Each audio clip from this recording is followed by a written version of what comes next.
In my book, Saving a Sick America, which comes out on Tuesday, I will fill your heart with realistic hope. As you read the pages of that book, the hope that God put in my heart, a realistic hope, one that looks at how sick we are. The diagnosis is dire. The patient is in critical condition, but not terminal. God's grace is still sufficient. The gospel still provides the remedy. It is not too late for America. In fact, if we will live by God's ways and follow God's principles, what we'll find is that his ways bring positive cultural transformation. Yes, we had slavery in American history. That was despite Scripture. Ultimately, it was the Word of God and the truth of God and the gospel principles of liberty and equality that triumphed and brought freedom to the slaves. Ultimately, it was a gospel-based movement in the churches. Dr. Martin Luther King is Reverend Martin Luther King. This is a gospel-based movement that fought against segregation and appealed to the Old Testament prophets, their voices calling for justice. But you see, when we depart from the foundations, friends, that's when we get ourselves into massive trouble. I just want to give you an example of something happening in schools in California now, with transgender activism coming to kindergartners to first graders. And I want to show you what happens. I don't hate those who struggle with gender identity and those things. To the contrary, the more I've studied these issues, the more people I've interacted with, the more I've talked to that themselves identify as transgender, the more my heart's broken. The more I have compassion. The more I'm burdened to see the church provide an answer of wholeness and to see psychiatrists and psychologists and others find ways to help people from the inside out.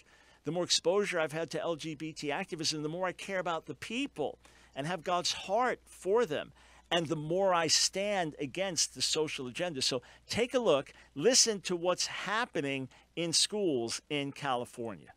The first thing you see when visiting the Rockland Academy Gateway website. The topic became front and center last night as hundreds filled the charter school board meeting to capacity. The deeply divided conversation started with the introduction of I Am Jazz, a book brought into a kindergarten class by a transgender student. I'd say that the potential fallout is still building. The California Department of Education explained today that it's up to each individual district to decide how to discuss gender identity topics in the classroom, and current policy allows parents to opt out of sex ed lessons, not gender identity.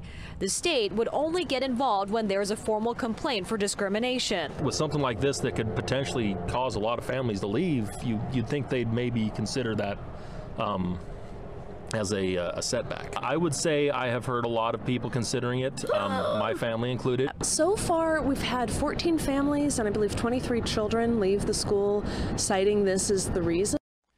What business does a kindergarten teacher have talking to little children, 5, 6 years old, who do not understand gender, who do not understand sexuality, who do not understand essential differences between boys and girls and male and female?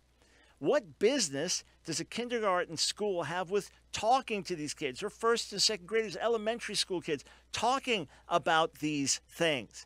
You say, but what about a child, a little boy that really believes he's a little girl? Well, the vast majority, according to the studies that I've read, the vast majority, by the time they hit puberty and go through puberty, will no longer feel like that. That's the first thing. The second thing is, that's something for the parents of that kid to deal with and help in professional counseling to help them deal with. You don't now make that the subject of the whole school.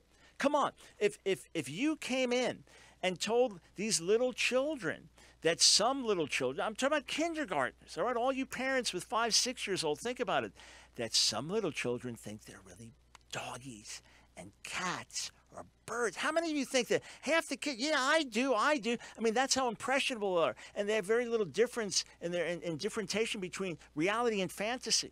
You know, I was reading the most tragic events of our lifetime, the Sandy Hook massacre. I mean, who could think of anything more evil than that, just going into a school and slaughtering these little children in elementary school?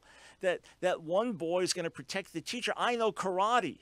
Oh, he's going to stop a demented gunman because he's a 6-year-old or however old who knows karate. But, I mean, that's the way a little kid would think. If you say to little boys, 6-year-old boy, do you know Susie likes you? No, I don't like girls. I don't like girls. That's their level of understanding. You can talk to a little boy, a 5-year-old boy. Who do you want to marry when you get bigger? I want to marry mommy. I want to marry. That's how little they understand. And now you're going to sit with these kids and say, well, some boys really think they're girls. Some girls really think they're boys. That's because they are. You say, yeah, but what about the people that really have an issue, who really have what's called now gender dysphoria? It used to be called gender identity disorder. What about people like that?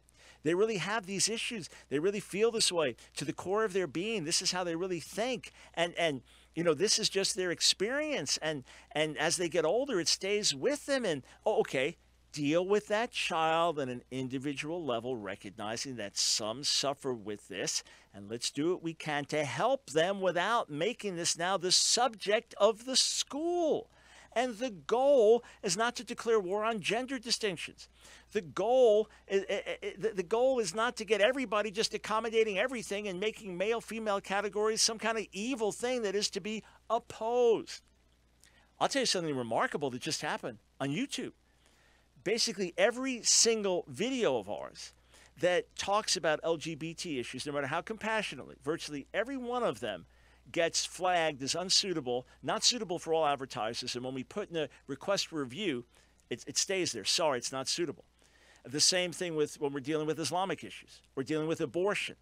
Well, recently, we did a critique of the way these liberal hosts in the UK were blasting a Christian couple who took their 6-year-old out of school because a boy would come to school one day as a boy, next day dressed as a girl. It confused and hurt their son. He came home drained by it. And because the school just said, hey, we have to support and be inclusive, etc. So that excluded the natural sensitivities of this boy. And here the hosts are laying into them, well, it's your problem. It's not the kid's problem. It's your problem.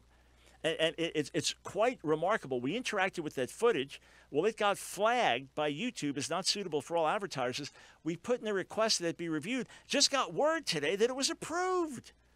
Could it be that the social madness is such that people are starting to develop a conscience and that once gender becomes whatever in the world you want it to be, whatever you perceive it to be, you realize, well, there are not an infinite number of genders, and maybe there's some extremes we're going to in the interest of caring for those who struggle with gender identity.